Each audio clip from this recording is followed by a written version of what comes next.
Et si on ouvrait la fenêtre en grand? Bienvenue, merci d'être à l'écoute. Vous avez rendez-vous avec votre podcast Ouvrons la fenêtre. Je suis Sophie Noailles, journaliste, et je souhaite continuer à donner la parole dans un monde où tout se vaut pour y voir un peu plus clair et puis comprendre. Je vous invite donc au fil de mes émissions à ouvrir ensemble nos fenêtres grâce à des tranches de vie qui font sens, des livres et leurs auteurs, des personnalités qui nous emmènent par les chemins de traverse pour nous aider à élargir nos horizons et nourrir notre réflexion. Allez, ouvrons la fenêtre, le podcast aéré est fait pour vous, c'est parti.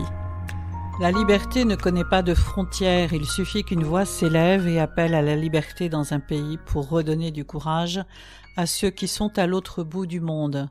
Cette citation de l'ancien secrétaire général des Nations Unies, Kofi Annan, je l'ai choisie pour introduire ce podcast spécial dédié à tous ceux qui sont sur les routes en ce moment, tous les réfugiés qui sont chassés de chez eux, qui sont obligés de passer des frontières pour se mettre à l'abri des bombes, à l'abri de ces conflits stupides et humains qu'on leur impose, comme ce qui se passe en Ukraine. Mais pour aller au-delà de cette guerre qui se passe en Ukraine, j'ai voulu donner la parole à deux jeunes femmes que j'apprécie beaucoup, deux chanteuses lyriques qui sont ici à Paris depuis quelques années.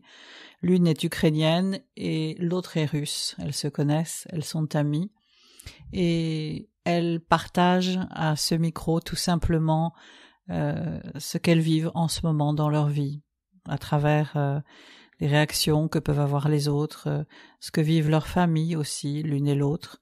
Et voilà, tout simplement les écouter, essayer de comprendre ce qui se passe à travers leurs paroles. C'est leur expérience et je vous la livre aujourd'hui. Et écoutez bien jusqu'au bout ce podcast parce qu'elles vous font un beau cadeau à la fin avec quelques notes de musique de Tchaïkovski. Bonne écoute. Depuis plus d'un mois, la guerre gronde à l'est, à 2000 kilomètres d'ici. Deux peuples voisins qui ne souhaitent pas la guerre, des peuples frères qui se partagent les mêmes familles, les mêmes amis, là-bas ou ici. Je retiendrai ce matin ces paroles du directeur du Kharkiv Music Fest, un festival de musique classique prestigieux qui devait avoir lieu à Kharkiv ces jours-ci et qui a été annulé, et les musiciens ont quand même décidé de jouer dans le métro pour les personnes qui étaient réfugiées dans le métro, qui sont toujours réfugiées d'ailleurs. C'est un des plus prestigieux festivals de musique d'Ukraine.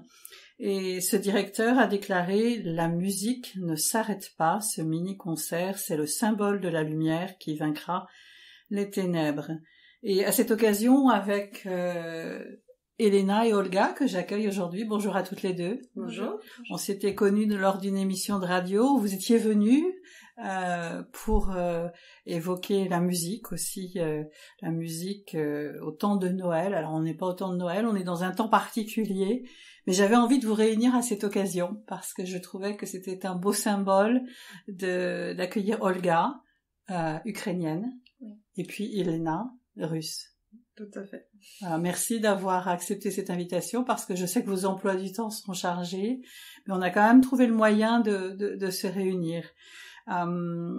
Olga, quand vous avez eu connaissance de cette guerre dans les premiers jours, quelle a été votre réaction?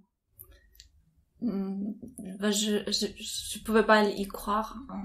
J'avais l'impression que c'est un cauchemar et c'est un rêve. Je me réveillais, que c'est pas vrai. C'était juste inimaginable. Le conflit a duré longtemps, mais personne n'a imaginé que ça va prendre une telle ampleur. Donc c'était la peur, c'était l'angoisse pour la famille, pour tout ce que je connais en Ukraine. Olga, vous êtes chanteuse lyrique comme Elena et vous vivez en France depuis plusieurs années, mais votre famille était toujours là-bas. Oui, toujours. J'étais la seule à être en France. Donc pour moi, il y a toute ma famille là-bas. Elena, également chanteuse lyrique, oui, mezzo-soprano. Oui. Et Est-ce que les jours ont changé après cette annonce? Est-ce que l'atmosphère, est-ce que vos relations se sont modifiées? Relations peut-être pas, avec certaines personnes, mais globalement non. C'était difficile d'y croire, tout simplement. Et comme je ne suis pas du tout politique, je n'ai pas suivi le conflit depuis 2014, donc pour moi c'était une surprise. Au début je n'y croyais tout simplement pas, mais quand j'ai contacté Olga, quand j'ai vu c'est que les familles étaient dans ces conditions, une chose c'est quand on voit à la télé, et autre chose c'est quand on connaît vraiment des gens et on sait exactement ce qui se passe. Les premiers jours je pouvais pas dormir, en plus je suis partie en vacances, je pouvais pas profiter de mes vacances, donc j'avais du mal à bien dormir, à penser à autre chose, et petit à petit maintenant ça prend une autre direction, on vit quelque part avec. Je disais, ce sont des peuples frères, les Ukrainiens et les Russes. Vous connaissez depuis plusieurs années. Oui, ça fait vous 10 ans. Connaissez parce que vous êtes aussi chanteuses toutes les deux, lyriques. Vous vivez en France et vous partagez cet amour de la musique, cet amour de la culture, et puis vous êtes amies. Oui. Vous avez eu peur que ça change quelque chose entre vous, à un moment donné, ou pas? En fait, je pense que quand on a appris que la guerre a éclaté, en fait, c'est pas ça à quoi je pensais. Enfin, la première pensée, c'était est-ce qu'ils vont bien, mes proches, et en fait, mon attitude vis-à-vis des Russes, c'était pas à ça que je pensais, en fait. Je pensais plutôt, qu'est-ce qui se passe, comment je peux aider ma famille. J'étais très angoissée et en fait, j'avais pas les émotions pour. J'avais pas le temps de réfléchir sur comment qu'est-ce que je ressens ou pas. Et c'est plus tard que c'est venu en fait la sensation que c'est injuste, que en fait c'est pas les gens, enfin les peuples russes, ils veulent pas faire la guerre en Ukraine, c'est que c'est une décision qui est prise et qu'on est tous un peu prisonniers des décisions politiques. Donc je pense que et surtout mon attitude il a pas changé vis-à-vis de tous les amis russes que j'ai connus, à Paris ou même en Ukraine. Il y a ça n'a pas changé, en tout cas, pour moi. Rien n'a changé. Elena? Moi, j'avais peur parce que je sais que au début de la guerre, en 2014, je sais qu'il y a eu des clashs assez importants sur les réseaux sociaux entre les Russes et les Ukrainiens, qu'il y a eu même au sein des familles, parce que j'ai entendu les histoires, au sein de la même famille, il y a eu des problèmes. Donc j'avais peur et j'avais raison parce que j'ai été quelque part attaquée par un collègue ukrainien sur les réseaux, pas vraiment directement. Et donc c'est très étrange de voir que quelqu'un avec qui tu as partagé des bons moments autour de la musique, avec qui tu n'as même pas discuté ces sujets-là, qui attaque comme ça. Donc, mais après je comprends quelque part la tristesse, la colère qui est versée sur les gens qui n'ont rien à voir avec ce conflit. Voilà. Est-ce que vous avez eu l'occasion après d'en discuter ou c'était cassé? Il y avait quelque chose qui était cassé? Avec ces personnes-là, c'est cassé. C'est cassé, je les ai supprimés de mes amis. Facebook, je trouve que ces situations montrent la nature des gens et que peut-être ces gens-là, s'ils se comportent comme ça, ce ne sont peut-être pas mes amis. Ce ne sont pas les personnes, il y a une Française et un Ukrainien qui vivent depuis des décennies en Europe. Donc ils sont ils sont d'origine, lui il est d'origine ukrainienne, et donc j'ai trouvé très bizarre ce comportement. C'est un comportement qui surprend quand justement, comme vous le dites, Elena, des personnes vivent dans un régime démocratique en France, et voilà, qui vivent dans un pays libre, et qui tout à coup, alors qu'ils vous connaissent, vous côtoyez, vous êtes amis entre guillemets, et tout d'un coup le comportement change gratuitement. Oui. Donc c'est très déstabilisant. Et je veux bien croire que ça peut avoir lieu de façon plus violente, parce que là on parle de domaine de l'opéra, c'est quand même un art élitiste, où on suppose les gens être d'un niveau de culture très élevé. Je n'ose même pas imaginer ce qui se passe au niveau plus bas. Alors que vous chantez ensemble, voilà, depuis des années. C'est ça. Et donc, ça c'est une chose aussi. Il y a eu des problèmes avec des collègues russes qui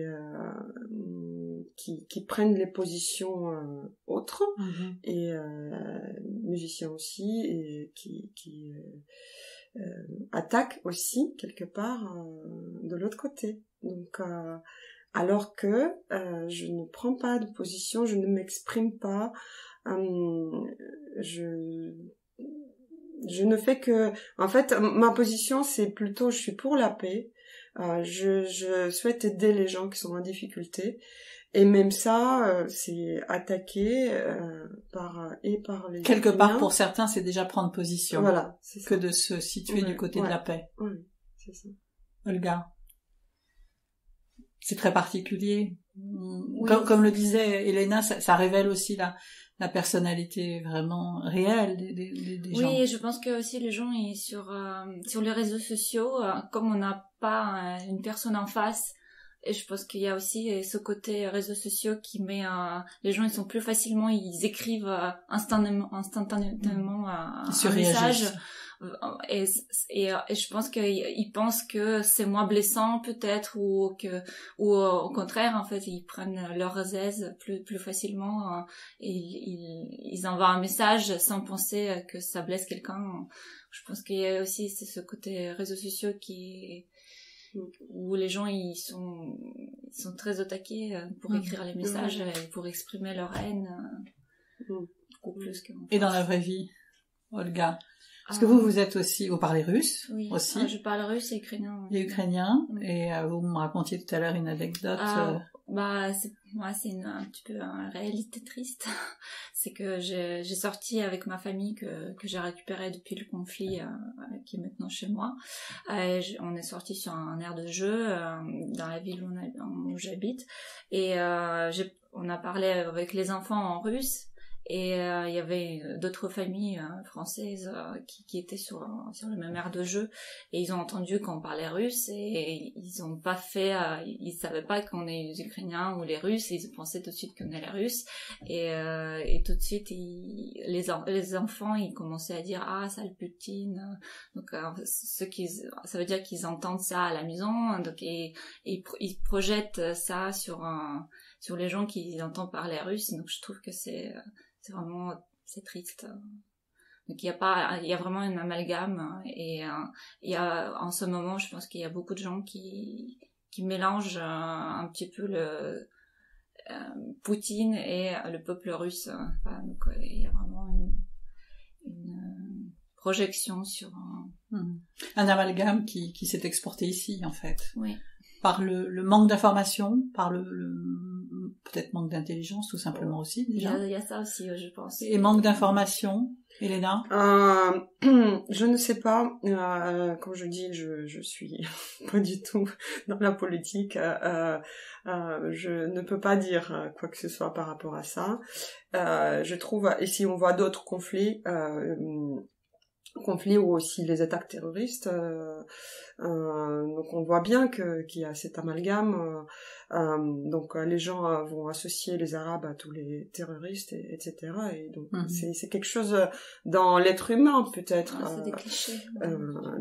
Voilà, c'est pas tellement manque d'information pour moi, parce que on sait très bien que l'État islamique c'était un tout petit groupe comparé à un vaste peuple arabe. On peut pas traiter tous les Arabes de terroristes, c'est aussi simple que ça. Et là pareil, on voit beaucoup de concerts russes annulés, de musique russe, conservatoire russe qui changent de nom, des choses aberrantes comme ça. Et donc on veut même proscrire certains écrivains russes, c'est ça, c'est certains cours. C'est une aberration totale, comme si on voulait associer la culture à la politique, qui n'a rien à voir.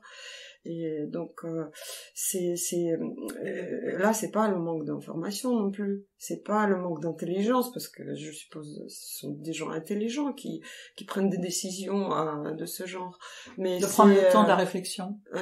Oui, et de le temps de recul, parce que j'ai l'impression qu'on agit beaucoup sur le coup de sang, à très très grand niveau, et on réfléchit après que ça, la culture n'a rien à voir avec tout ça. Et on voit ça bien, parce que maintenant il y a beaucoup de concerts pour la paix. On voit bien que dans la programmation il y a bien des morceaux russes. Hier soir j'ai chanté à Garnier, donc on a chanté un extrait d'un opéra russe, les solistes ont chanté des mélodies russes, donc voilà, et ça s'est très bien passé.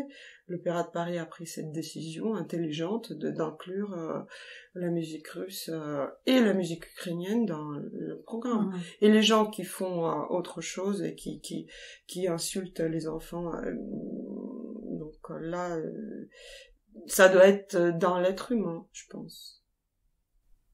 Olga, on ne peut pas se passer, on ne peut pas se défaire de la culture russe, enfin de ce qui est issu de la culture russe, des grands musiciens, des grands airs aussi d'opéra qu'on peut chanter. Oui, je suis d'accord avec Elena, il y a vraiment... on va trop à l'extrême. Donc je pense que ce conflit, il est très complexe. Et même l'histoire entre la Russie et l'Ukraine ça date déjà, et il y a pas un noir et blanc en fait. On peut pas juste dire voilà, ça c'est bien, ça c'est pas bien. Enfin c'est très complexe au niveau de politique, au niveau de culture. Les peuples sont très mélangés. Mais c'est vrai que depuis l'indépendance de l'Ukraine, par exemple moi je suis née dans l'Ukraine indépendante, et je suis née en 88, mais en tout cas, moi j'ai connu l'Ukraine indépendante, et c'est vrai que je pense que la nouvelle génération, on a un vrai sentiment d'être ukrainien, moi je suis fière d'être ukrainienne, Elena elle est fière d'être russe, et je pense que il faut pas, voilà, c'est complexe ce conflit, et il faut pas, voir que des choses d'un côté, en fait. Il y a de façon manichéenne. Oui, exactement. Tout n'est pas noir, tout n'est pas blanc. Non. Comme la vie. Comme d'autres conflits. On a aussi la petite histoire de Yougoslavie qui est aussi très complexe, ou d'autres nations qui vivent un petit peu à la frontière, où on trouve les gens d'un peuple dans un pays voisin, etc. Donc c'est assez complexe, mais ce n'est pas que l'histoire de la Russie et de l'Ukraine. Donc on connaît d'autres conflits de ce genre. Elena, vous avez toujours de la famille en Russie? Oui, toute ma famille est en Russie, oui. Ouais. Je suis la seule en France. Voilà, la seule française aussi. Parce que vous avez eu la nationalité? Vous avez été naturalisée? J'ai été naturalisée, je suis fière d'être française. Je vais voter pour la première fois, donc en France. Dans quelques jours. Voilà. Et ma famille, est en Russie, et je suis inquiète pour autre chose. Donc ils sont en sécurité si je peux dire comme ça, mais il y a la guerre économique qui commence et on ne sait pas quelles seront les conséquences et c'est très très inquiétant. Et je pense que la Russie va souffrir beaucoup à la longue. Que ce n'est peut-être pas... Ça dépend en fait des emplois des gens. Donc s'ils étaient directement liés aux entreprises qui collaboraient avec l'Occident, ils sont touchés immédiatement. Donc il y a beaucoup de pertes d'emplois. Ça veut dire qu'une bonne partie du peuple russe est pénalisée aussi, malgré lui. Oui. Donc, tous les magasins, les McDo sont fermés, les magasins Apple, Mango, tout ça, les vêtements, la technologie, etc. Tout est fermé, c'est-à-dire tous ces emplois qui sont autour de ces choses-là. Aussi, je viens de donner un cours de français à une amie qui est prof d'anglais et du jour au lendemain, elle a perdu 5 élèves parce que les gens n'ont pas la tête à apprendre l'anglais en ce moment. Vous donnez des cours par Skype. Hein. Oui. Et aussi, elle préparait les jeunes pour les entrées aux universités, Cambridge, tout ça. Donc ça, c'est les rêves brisés, en fait. Les jeunes qui se projetaient dans ces universités-là, qui se retrouvent coupés du monde, dans l'impossibilité tout simplement financière de faire réaliser leurs rêves et aussi logistique, parce que tout est coupé avec la Russie. Et donc, voilà, donc on peut pas comparer ça avec les gens qui perdent leur maison, qui se retrouvent, qui perdent leurs proches, qui se retrouvent, voilà, le père qui est de famille qui reste en Ukraine, la mère qui fuit. Mais ça ne veut pas dire non plus que les gens ne souffrent pas.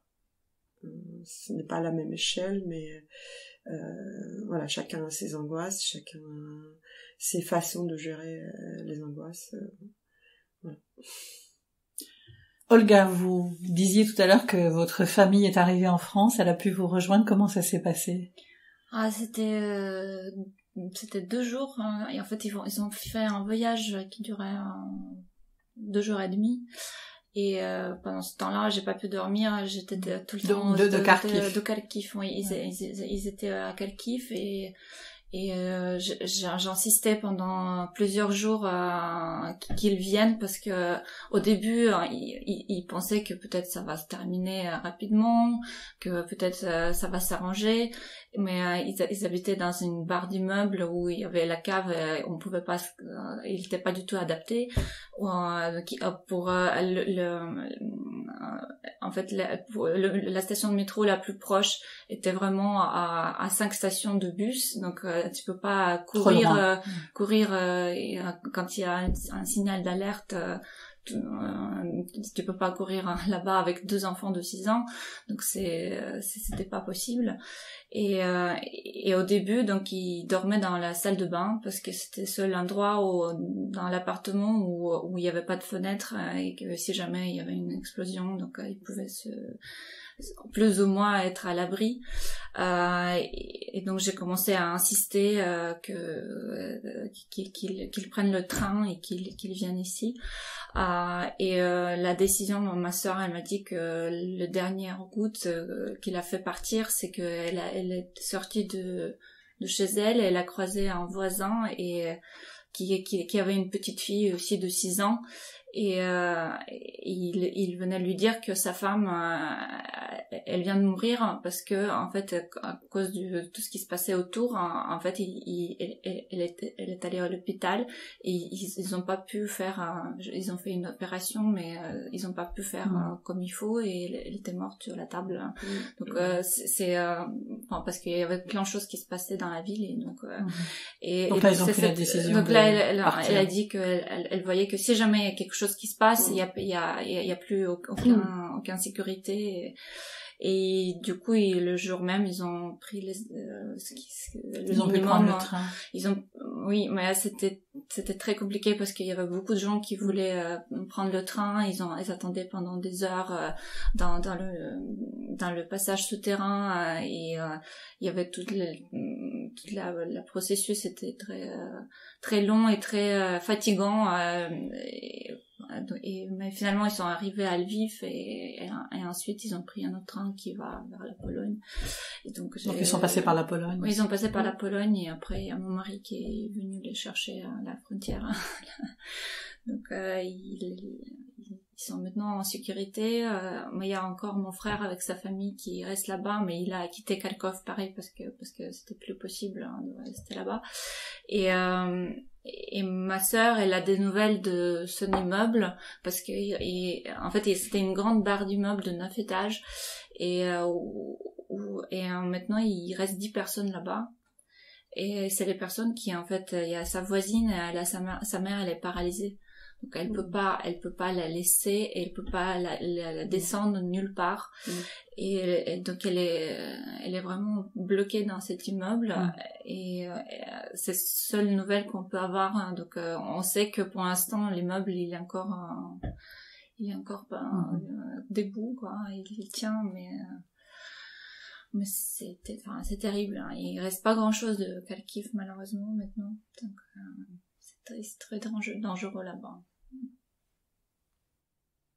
Elena, est-ce que vous êtes surprise aussi de toute cette solidarité qui s'est manifestée, enfin de façon occidentale, de façon européenne, et devant cette tragédie de millions d'Ukrainiens qui doivent fuir aussi, et qui ont fui et de déplacés. On est à 10 millions aujourd'hui d'Ukrainiens déplacés dans le pays, que ce soit de tous les côtés, de toutes les frontières. Donc, il y a eu cet élan formidable de solidarité. Vous y participez avec ces concerts que vous donnez aussi.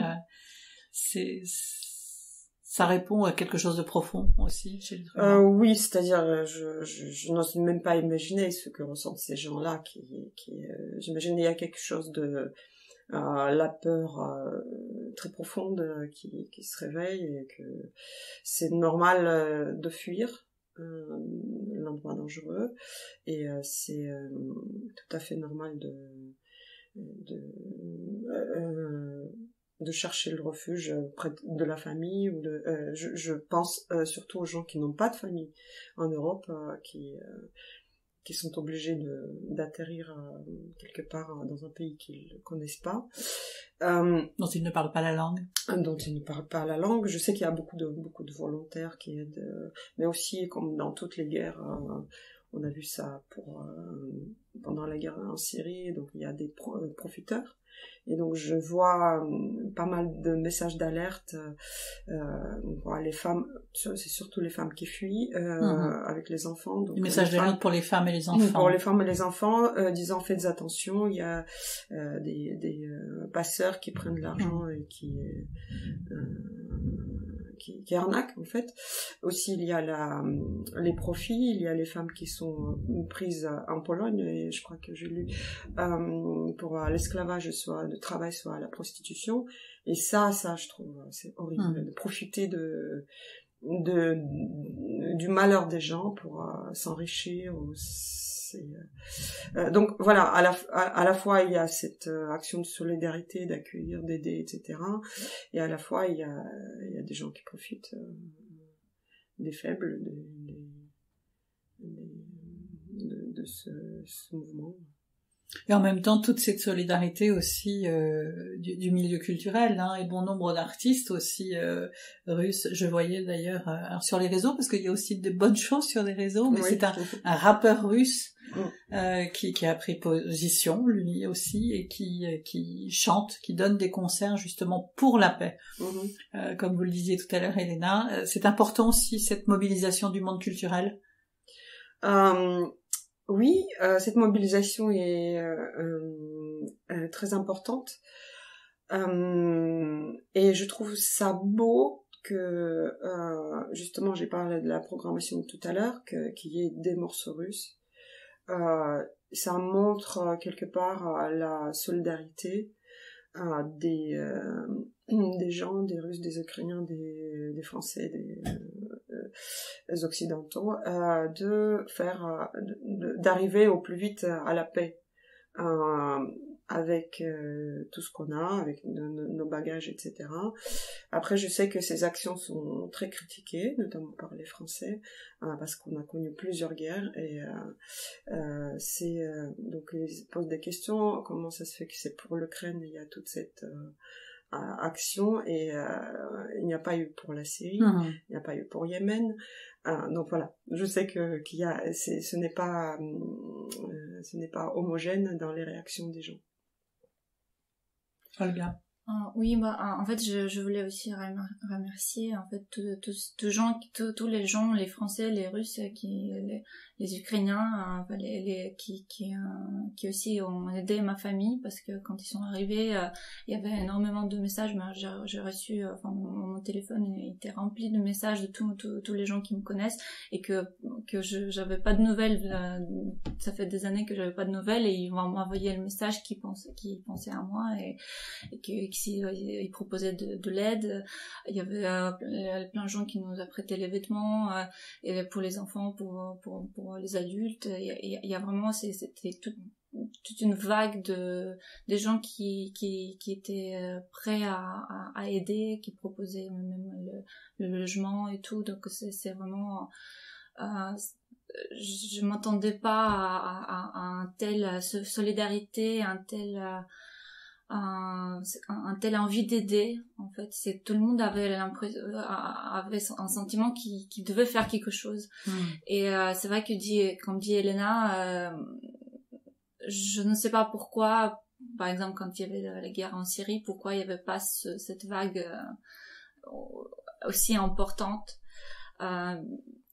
Je saurais pas dire pourquoi, mais en tout cas, je suis reconnaissante que tous ces gens qui nous a aidés, par exemple, qu'ils ont eu cet instant, en tout cas, et c'est très touchant. Et par exemple, j'ai pu inscrire mes nièces du coup de 6 ans en CP à l'école. Ils ont fait leur première semaine à l'école, et ils étaient super bien accueillis. Et justement, pour une petite histoire, un des grands-pères en fait, dans la classe, il y avait un garçon, son grand-père, et il était russe, il parlait russe, et il est venu à l'école pour aider les filles à traduire.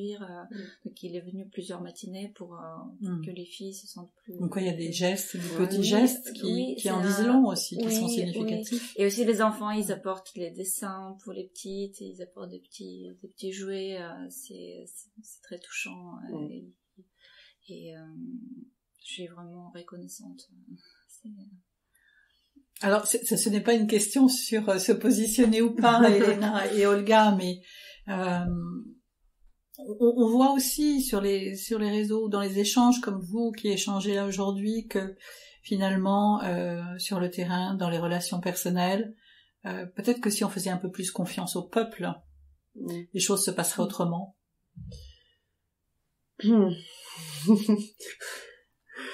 Je ne sais pas, parce que je pense qu'il y a des enjeux qu'on ne connaît pas du tout, qui nous dépassent. Voilà, donc je ne sais pas. Je ne sais pas quoi dire. Ça aurait été beau de dire que voilà, c'est le peuple qui décide. Malheureusement, je ne crois pas que ça soit possible.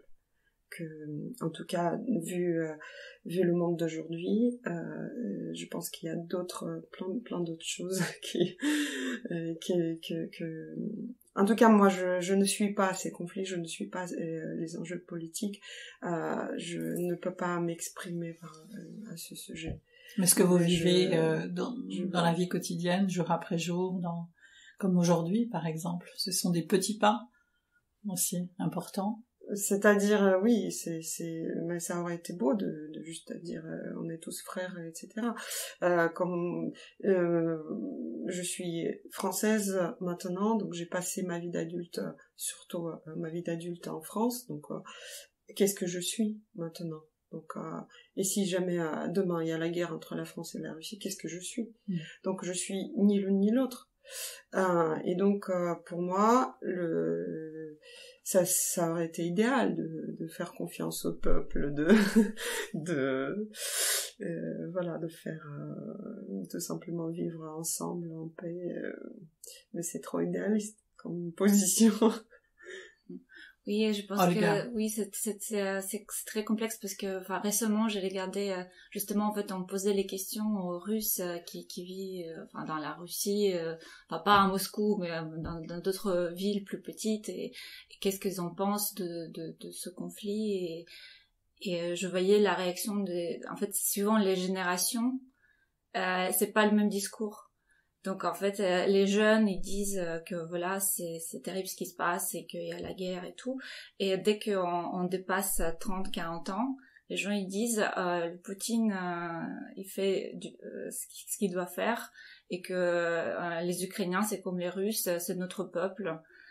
Mais c'est comme presque ils disent notre peuple comme si c'était voilà qu'il y avait vraiment pas la différence, voilà, que c'est vraiment le même territoire et ça devait être l'Union soviétique. Donc voilà, donc on peut pas faire décider le peuple parce que en fait déjà le peuple en soi il est pas uni. Donc on a une multitude de positions, de multitude de vues, points de vue sur la situation et même en Ukraine, je suis sûre que pareil, je pense que il y a beaucoup de gens qui veulent vraiment comment dire, qui se sentent très bien en Ukraine et qui sont très fiers d'être ukrainiens et qu'ils sont pour l'indépendance, mais je suis sûre qu'on va trouver une minorité qui va dire que pourquoi pas de reconstruire l'Union soviétique.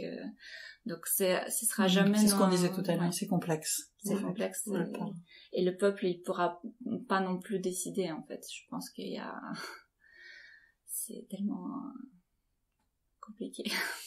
Bon, mais quelle est votre espérance, quel est votre espoir, Elena? Un espoir que ça se termine en plus vite, de façon pacifique. Voilà, parce que je pense que faire la guerre dans notre siècle, ça paraît tellement improbable. Ça paraît improbable, voilà, que l'être humain, c'est triste que l'être humain ne tire pas les leçons du passé. Voilà, on fait beaucoup de parallèles avec la Deuxième Guerre mondiale, mais avec toutes les technologies, avec toutes les évolutions sur le plan spirituel, etc., qu'on n'arrive pas à trouver d'autres façons de s'accorder. Donc voilà, j'espère que tout s'arrête au plus vite et d'une façon ou d'une autre, mais de façon pacifique. Voilà. Olga. Ben, ma sœur, tous les jours quand je la vois, elle me dit bah alors tu peux me dire que je repars dans une semaine à la maison, tu peux me dire voilà encore quelques jours et je vais repartir. Donc c'est à chaque fois je la regarde, j'ai envie de pleurer, mais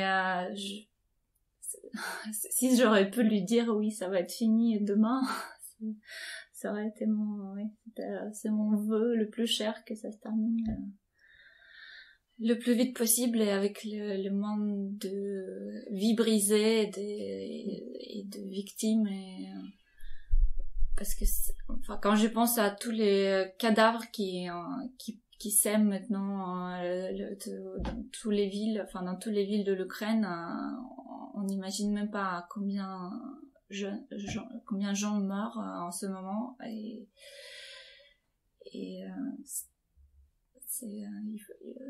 mon vœu le plus cher, c'est que ça se termine le plus vite possible. Est-ce que vous nous chanteriez un petit air?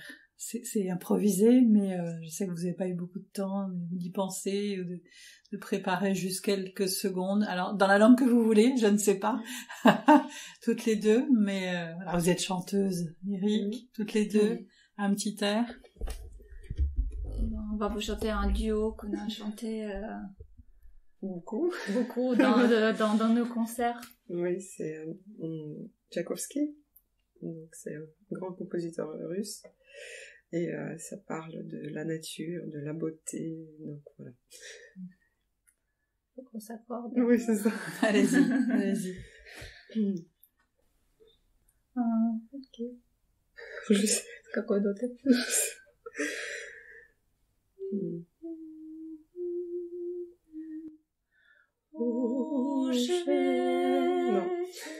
C'est, tu peux pas trouver juste le début. Désolée parce que c'est la colle que je vous pose.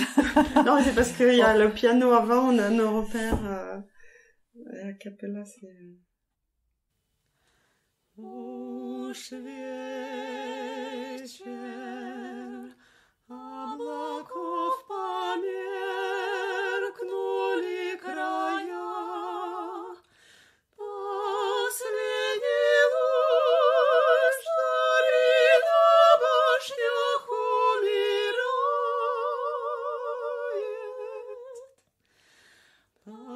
Последняя в реке блестящая струя с потухшим небом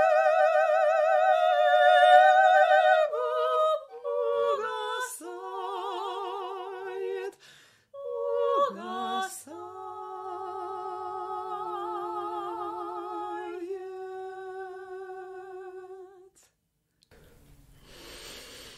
Voilà, les voix pas chauffées du matin. Merci infiniment, merci infiniment. Merci infiniment à toutes les deux. Merci à vous. Je pense qu'il y a peu de choses à dire après vous avoir entendu toutes les deux sur ces magnifiques notes de Tchaïkovski. Oui. Voilà. Ouais. Olga, le meilleur pour votre famille. Merci. Aussi. Et on pense bien à vous. Oui. Et puis également, Elena aussi. Merci beaucoup. Pour votre famille et à vous. Et encore merci à toutes les deux. Merci beaucoup. Merci beaucoup à mon invité. C'est toujours un plaisir de tendre le micro à des personnes qui arrivent à se rendre disponibles et qui ont cette générosité pour partager ce qu'elles vivent et puis nous aider aussi à aller plus loin à travers leur expérience et puis leurs propos. Alors si ce podcast vous a plu, eh bien je vous invite à laisser des commentaires et des suggestions. Ouvrons la fenêtre est un podcast indépendant qui a besoin de vous pour poursuivre sa route. Et je vous invite donc à me laisser des étoiles sur les plateformes d'écoute et puis vous pouvez également les partager dans votre réseau comme vous le souhaitez. Vous pouvez aussi devenir contributeur de cette émission via la cagnotte Tipeee. Vous avez toutes les informations à chaque fois en dessous des textes qui accompagnent chaque épisode. Et puis je vous donne rendez-vous également sur mon site ouvronslafenêtre.fr pour aller plus loin et retrouver l'ensemble des épisodes et puis parfois des illustrations, des photos qui accompagnent les podcasts. Alors merci infiniment pour votre fidélité et puis pour votre confiance. À très bientôt pour un nouveau rendez-vous avec Ouvrons la fenêtre. Abonnez-vous et puis portez-vous bien en attendant.